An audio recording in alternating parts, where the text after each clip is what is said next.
कृष्णाय वासुदेवाय हरे परमात्मने प्रणतः कलेश नाशाय गोविंदाय नमो नमः। स्वागत है आप सभी का मेरे YouTube चैनल पर। मैं हरिओम शर्मा माघ मास के प्रथम अध्याय की कथा सुना रहा हूँ। माघ मास स्नान महत्व, माघ मास पूजा विधि, नियम, ये संपूर्ण जानकारी आपको इस वीडियो के माध्यम से प्राप्त होगी। सारे संसार के कर्ता श्री नारायण भगवान विष्णु, देवी सरस्वती तथा श्री गुरु के चरण कमलों में नमस्कार करके मैं इस माघ मास महत्व का श्रवण कर रहा हूँ। इसे जो है ध्यानपूर्वक सुने। एक समय श्री सूत जी ने अपने गुरु से व्यास जी से कहा कि गुरुदेव, कृपा करके आप मुझे माघ मास की कथा सुनाइए, माघ मास का महत्व कहिए, क्योंकि मैं आपका शिष्य हूँ। व्यास जी कहने लगे कि रघुवंश के राजा दिलीप एक समय यज्ञ के स्नान के पश्चात पैरों में जूते और सुंदर वस्त्र पहनकर शिकार की सामग्री से युक्त कवच और शोभायमान आभूषण पहने हुए अपने सिपाहियों से घिरे हुए जंगल में शिकार खेलने के लिए अपनी नगरी से बाहर निकले। हे सूत, उनके सिपाही जंगल में शिकार के लिए मृग, ब्राग, सिंह आदि जंतुओं की तलाश में इधर उधर फिरने लगे। उस वन में वन स्थली अत्यंत शोभा को प्राप्त हो रही थी। वन में कहीं वृक्षों पर मोर नाच रहे थे, कहीं कहीं मृगों के झुंड फिर रहे थे, कहीं गीदड़ अपना भयंकर शब्द कर रहे थे, कहीं गैंडों का समूह हाथियों के समान फिर रहा था, कहीं वृक्षों के कोठरों में बैठे हुए उल्लू अपना भयंकर शब्द कर रहे थे, कहीं सिंहों के पद चिन्हों के साथ घायल मृगों के रक्त से भूमि लाल हो रही थी, कहीं दूध से भरे थनों वाली सुंदर भैंसें फिर रही थीं, कहीं पर गंधित पुष्प हरी हरी लताएं वन की शोभा को बढ़ा रही थीं, कहीं बड़े बड़े पेड़ खड़े थे तो कहीं पर उन पेड़ों पर बड़े बड़े अजगर और उनकी केचुलियां भी पड़ी हुई थीं। उसी समय राजा के सिपाहियों के बाजे की आवाज़ सुनकर एक मृग वन में से निकलकर सामने भागने लगा और बड़ी बड़ी चौगड़ियाँ भरता हुआ आगे बढ़ा।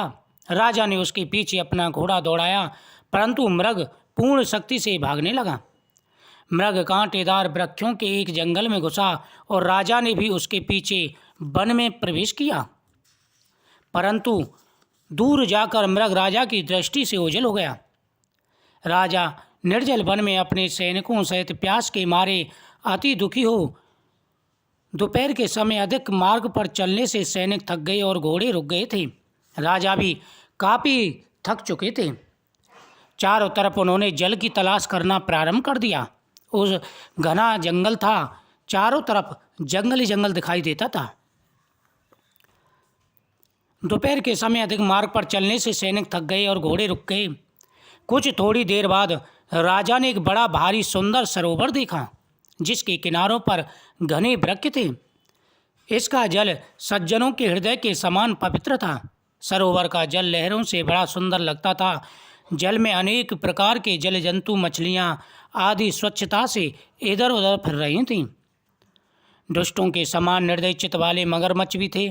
किसी किसी जगह लोभी के घर के समान मिसाल भी पड़ी हुई थी। जैसे विपत्ति में पड़े हुए लोगों के दुखों को हरने वाले दानी पुरुष के समान यह सरोवर अपने जल से सबको सुखी करता था।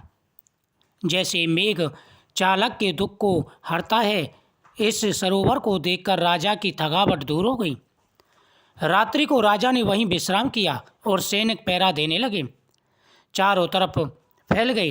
रात के अंतिम समय में सूगरों के एक झुंड ने आकर अंतिम समय में पानी पिया और कमल के झुंड के पास आए।